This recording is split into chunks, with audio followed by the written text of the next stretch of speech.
2026년 1월 20일, 이날은 정말 역사에 기록될 만한 아주 기묘한 하루였습니다.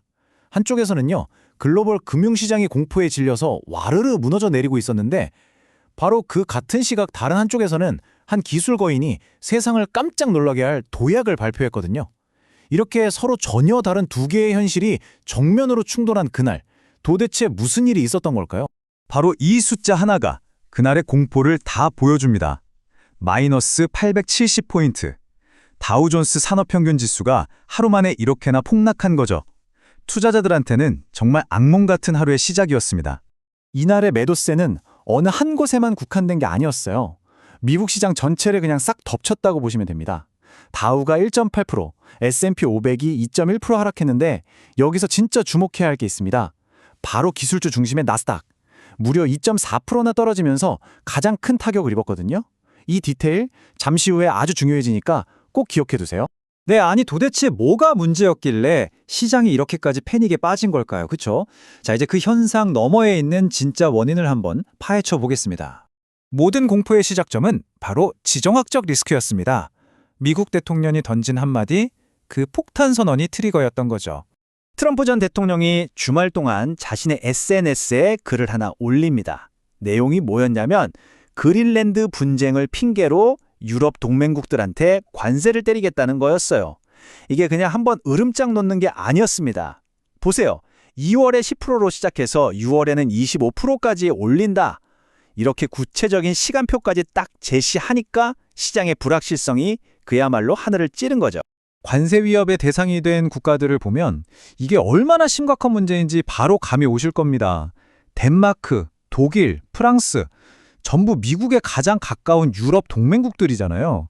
이건 그냥 단순한 무역 분쟁 차원이 아니었던 거예요. 동맹 전체를 흔드는 위협이었기 때문에 시장이 그렇게까지 민감하게 반응할 수밖에 없었던 겁니다. 시장이 이렇게 난리인데 당시 다보스 포럼에 가 있던 미 재무장관은 공식 입장을 내놨습니다. 근데 좀 시장과는 온도차가 있었죠. 시장의 반응을 히스테리라고 표현하면서 그냥 좀 진정하고 지켜보라고 말했거든요. 하지만 공포는 그렇게 쉽게 가라앉지 않았습니다. 자, 이제부터가 진짜 흥미로운 부분입니다. 이야기의 무대를 완전히 다른 곳으로 한번 옮겨볼게요.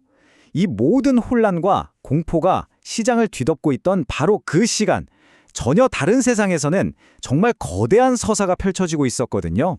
시장의 비명은 잠시 뒤로 하고 이제 엔터테인먼트 제국의 거인 넷플릭스의 이야기로 넘어가 보겠습니다. 이들은 그야말로 역사적인 발표를 준비하고 있었죠. 이 숫자 하나면 넷플릭스가 얼마나 대단한지 그냥 설명이 끝납니다. 3억 2,500만.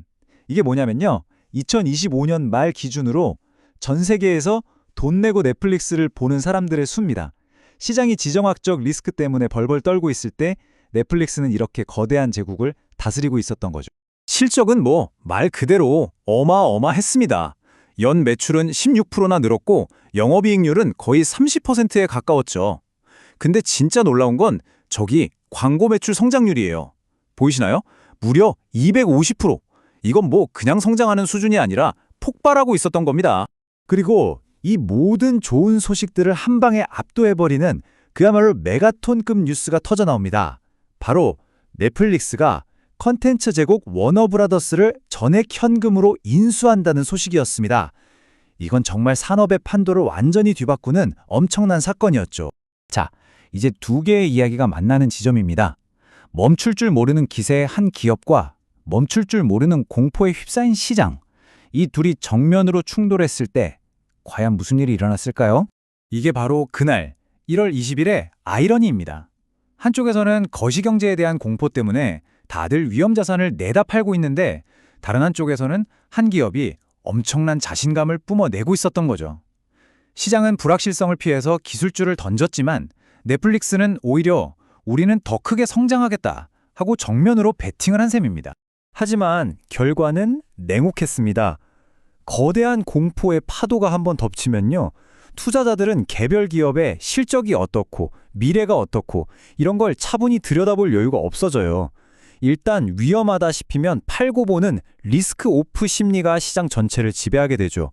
결국 넷플릭스처럼 엄청난 호재를 발표한 기업의 주가조차 이 거대한 하락의 물결을 피할 수는 없었습니다.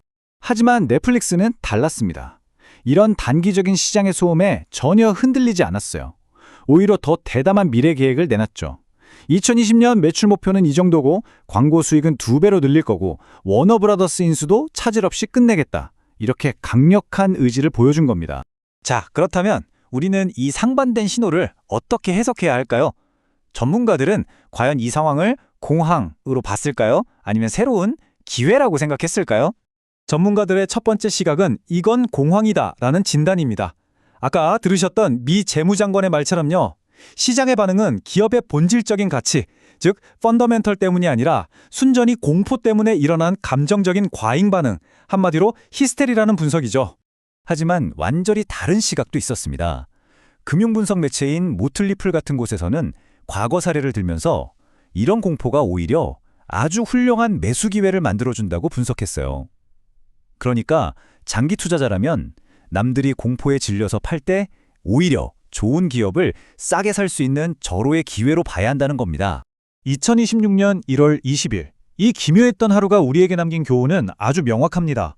아무리 실적이 좋고 아무리 대단한 계획을 가진 기업이라도 거대한 지정학적 파도나 시장 전체의 심리 같은 이 거시경제라는 거대한 힘 앞에서 완전히 자유로울 수는 없다는 사실이죠. 이 모든 상황을 딱 두 단어로 요약할 수 있습니다. 바로 거시와 미시의 충돌이죠. 거시는 지정학이나 시장 심리처럼 시장 전체를 움직이는 아주 큰 힘을 말하고요. 미시는 넷플릭스처럼 한 기업의 재무 상패나 전략 같은 개별적인 이야기입니다. 2026년 1월 20일은 바로 이 두 세계가 정면으로 맞붙은 날이라고 할 수 있겠네요. 자, 마지막으로 여러분께 이 질문을 한번 던져보고 싶습니다.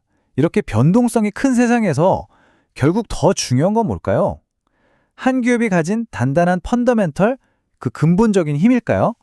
아니면 시장 전체를 지배하는 집단적인 공포 심리일까요? 이 질문에 대한 답은 아마 우리 각자의 투자 철학이 어디에 있느냐에 따라 달라질 겁니다.